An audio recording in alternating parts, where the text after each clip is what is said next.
Yeah, it's a tremendous honor to be in this bowl game. I've been a part of this bowl game multiple times as a player and coach. I think Gary Stoken and his staff do a tremendous job.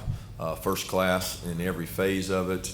Our players have enjoyed Atlanta, a lot of them from this area. Very convenient, like Ryan said. I can remember bowl games where it's 30-minute rides, 20-minute rides from location to location. You never deal with that here. So the efficiency of things has been tremendous. I think the players have enjoyed some of the events they get to go to. I think that's key from an experience standpoint, and get their mind off the game some as well, especially early in the week. But we've had a good week of practice and excited and ready to go. All right, thank you, coaches. All right, let's get into some questions. Raise your hand. We'll get you a microphone. Please give us your name and affiliation, and to whom you're addressing the question. We'll start right here in the front row on the right. Yeah, Brooks Austin, Dogs Daily. It goes to both coaches. The term physicality gets brought up a lot when Big Ten and SEC teams play each other. What does that term mean to you, and what does it mean to the success and the winning of this football game?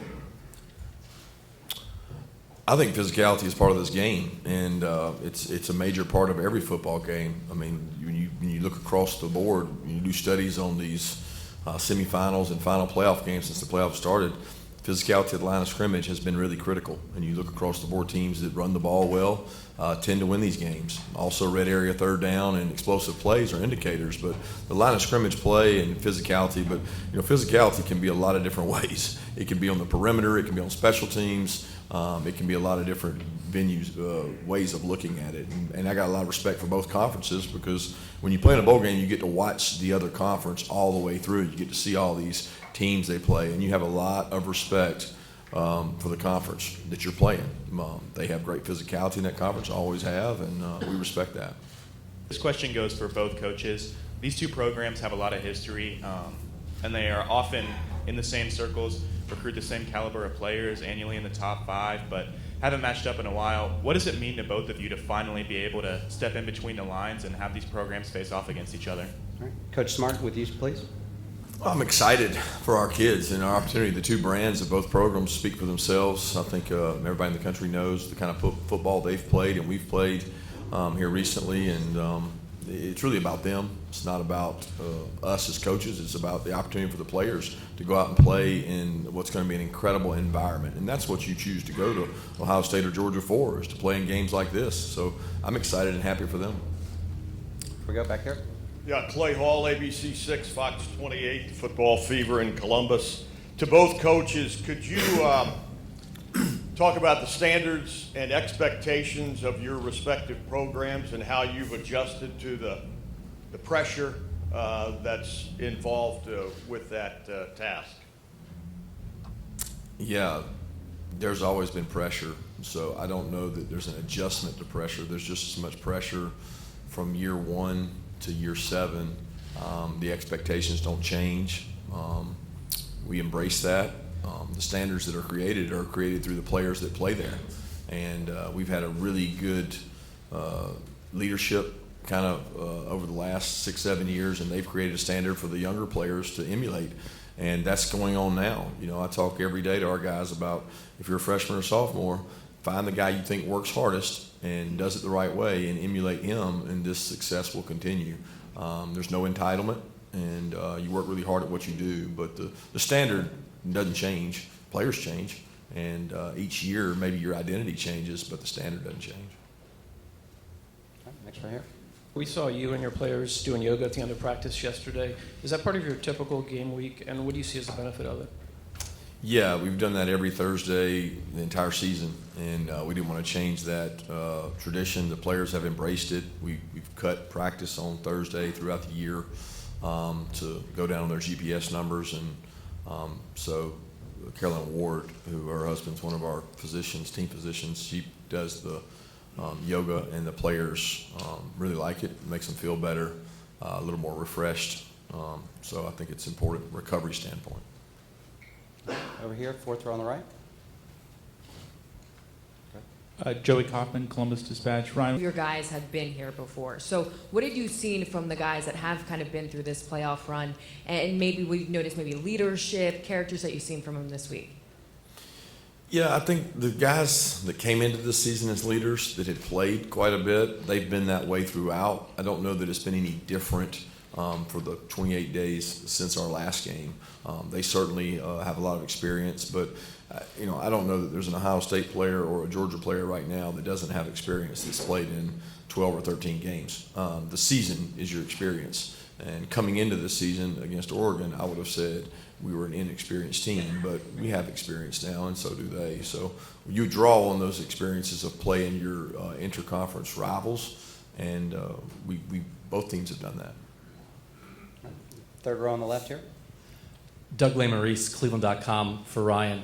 I know you're focused. Tough question. When you're recruiting against someone, you don't take much from them in terms of style of play or anything else. Respect would be the number one thing that I have for people that we recruit against and play against. You mentioned C.J. Stroud.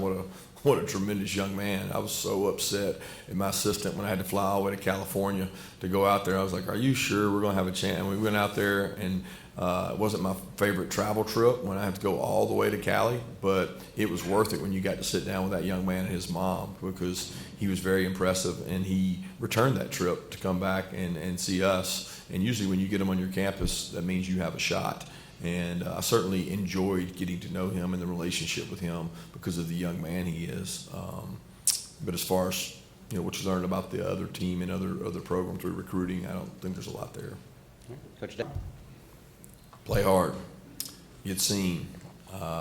It's important that you understand what it takes to play at this level. I wouldn't kid you and tell you that it's going to be all intangibles, because there's a physical nature of these two teams that some high school student athletes aren't blessed with, and they can do everything right, and they may never play at Georgia or Ohio State, but they can play somewhere. And there's enough football out there that everybody has an opportunity if they present themselves the right way and they work hard enough and persist. I mean, nobody thought Stetson Bennett would be where he is today when he was coming out of high school. Question for Kirby, Connor Riley, Dog Nation. What have you been able to see from Ladd and Warren McClendon this week, and how beneficial have these last 4 weeks been for Amarius Mims and A.D. Mitchell?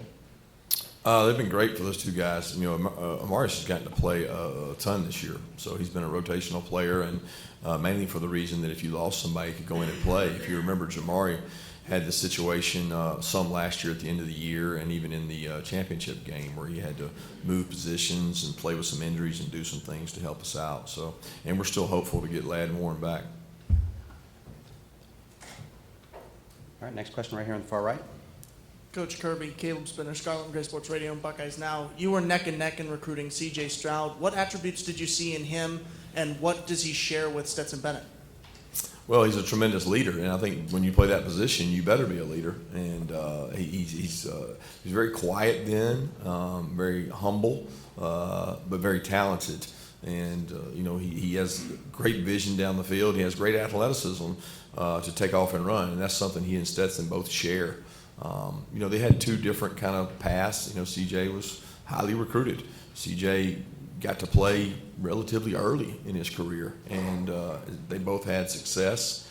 I have a lot of respect for the way that both of them treat their teammates and make it more about their teammates than themselves. Tim May, Letterman Row. I'd like both you guys to address this. You're both leaders in your profession. You've had teams get to the college football playoffs several times and stuff. What is the fair, you think, remuneration that players should be looking at maybe down in the future for playing in these games, sharing in basically the wealth, or whatever you want to call it, a bonus, whatever you want to call it? I would think you were probably both before it. What do you think would be a fair number?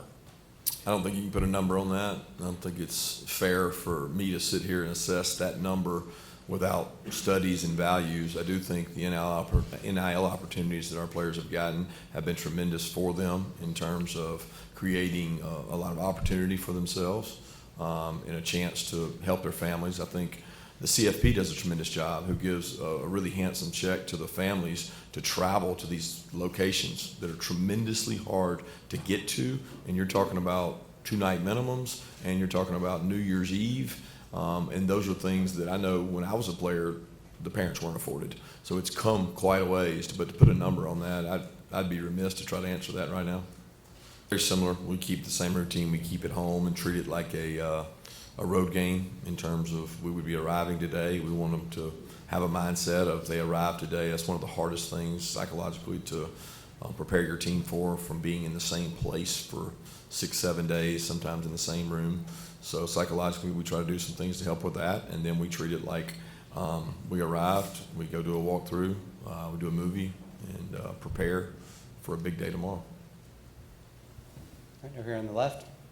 Yes, Dom Taberry, WBNS TV. Coach Smart, what is your biggest concern with the Ohio State offense, and is this the best offense your defense will face today? That's hard to answer that in terms of is it the best that we faced to date, because we haven't faced them. You know, when you look at them on tape, you certainly see the talent. It kind of oozes off the tape, especially at wide out, quarterback position, two really good protectors, and they got talented players across the board. A tight end who I have a lot of respect for. I think is one of the best tight ends we faced all year. So they got a guy that can distribute the ball and get it to them. So it's a very, very talented team. When you talk about concerns, it's trite expression, but it's the same concerns every game we play. How are we going to play? You know, what are we going to do in terms of execution, playing the ball in the air? There's going to be one-on-one matchups all over the field.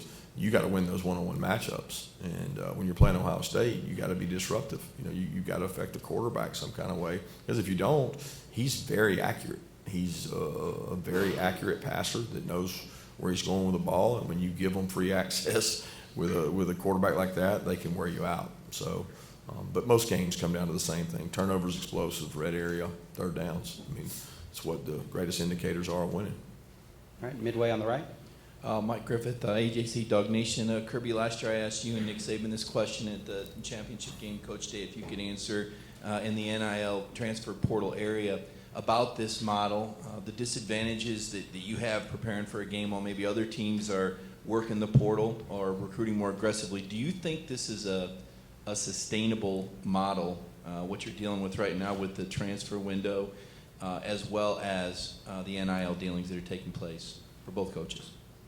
Yeah, it's sustainable. I don't think there's any question. Is it sustainable? Because there's nobody that's going to weep and cry for the teams that are playing in the playoff because they're playing in the playoff. There's nobody that feels sorry for us. I mean, we get advertisement galore on ESPN. We get opportunities like this. Our kids get to play in front of the largest viewership. The value you get in that in terms of recruiting or transfer portal, if that's what you choose to do, then you get plenty of time to do that. Everybody has time demands that plays in bowl games, and if you're not playing in a bowl game, you probably got other problems that you're concerned with too. So the model is what it is. I think we can all complain about it and say there's things that I wish were different, but it is what it is, and I don't have the answer or solution that says what's better. It hinges on where Christmas falls and where your bowl game falls or your playoff game in that situation, because you're going to have a time there that you'd like to get a little break. I think the psychology of the players after 13 games, 14 weeks, you got to be careful. They got to want to play, and I think it's assumed that kids just want to play in bowl games or CFP, and you can wear kids down. You know, they're not professional athletes. They have more burdens on them in terms of academic requirements, and they're younger. So we try to do a good job of filling breaks in with hard work and sell them on the plan from day one and tell them how those 28 days are going to look, and then try to go do it better than the other team does it. All right, midway on the left, please. Maria Martin, 11 Alive here in Atlanta. Kirby, this is for you. When you think about how Stetson has grown and developed within your program, what's the biggest thing that you reflect on and what you're most proud of? The biggest thing that what? That you reflect on and what you're most proud of in his growth and development. I'm most proud of the fact that he was persistent and he stayed the course and didn't, jump ship when he was 2 or when he was 3. He stayed the course and stayed with us. I mean, I'm very grateful for that persistence and resiliency he showed and his belief in himself that he showed. Because I don't think any of those qualities had anything to do with myself or Coach Monken or anybody else that was involved in him. They were traits within him that he loved Georgia, and he wanted to prove that he could play at Georgia, and he created his own story by doing that. Okay, middle, right here, third row on the right. Anthony Dasher, UJSports.com. Coach, another Stetson question. How has his practices been leading, the days and weeks leading up to this game? And as his head coach, what kind of comfort level does it give you knowing he's been through so much in his career played in this thing obviously last year? He's been very consistent in his practices. You worry sometimes when guys go off to events and award shows, the walk-on award, the Heisman finalist, and doing all those things. But they don't affect a guy that's 25 years old probably the same way they do a kid that's 18 or 19. He's very grounded in what he does. He's had great work ethic. I think the quarterback position is easily the most critical factor in a game because the way offenses are now, they put so much decision-making on the quarterback, pre-snap, post-snap. I mean, everything is on the quarterback. So both these teams got really experienced, really proven guys who make good decisions. So when you have that, you're right more than you're wrong. And that usually creates scoring. So I'm very grateful and thankful that we have a guy like Stetson who's played in games. Okay, same spot over here on the far right. Bill Rabinowitz from the Columbus Dispatch for Ryan. If you had beaten Michigan... We got time for a few more. We're going to go next right here on the far right. Caleb Spinner, Buckeyes Now, Scarlet and Gray Sports Radio. To both coaches, this could be your final appeal to recruits in terms of what your guys are able to do on the field. What are you looking to send them in terms of a message of why they should come to your school? All right. Coach Smart, start with you, please. I don't really think of it as a recruiting appeal. I think of it as a service to the kids who are with us. And the guys that are with us and have given so much, and I look at guys across the board, whether it's Cedric Van Pran or all these leaders, Kenny McIntosh, who waited his turn behind all these phenomenal backs. And I look at it as an opportunity to go out and play well for them. Most of recruiting for this season is done. I know you're always looking to next year, but what those kids see in one game, it'll be a small window. I do think it's important that we do this for the guys on our team, not necessarily for the recruits. Where are we going next? Next question?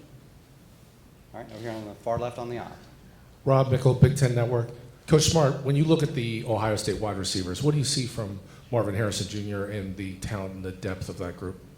Elite ball skills, playmaking ability. Those guys grew up under a system of wideouts that were just tremendous. And you look at it and say, if I get to play behind some of the guys they've had, the training they've had, who they've been able to watch. And across the board, they've got size, physicality, ball skills, vertical speed, all the qualities you want in wideouts. They recruit wideouts at a high level, and you see why when you see the guys they're playing with now. All right, we'll take our final question midway back on the right, please. Yep. Bill Troche of Sporting News. This is for Kirby. After you guys won the national championship last year, did you reach out to any other coaches, maybe even in different sports, who had won a championship and then ask them their approach to the following season, like how they approached it, that type of thing? No, we have a couple in-house sports psychologists that we talked about how the mighty fall and some business structures, the blockbuster model and some different models where, ego got the best of organizations in the business world, the corporate world, but didn't reach out to many coaches. I had experiences at Alabama, and I knew the kind of year it would be. It's always a little tougher to bring everybody back to home base. It was much easier for us this year because we had so many players leave, and we had a hungrier young team.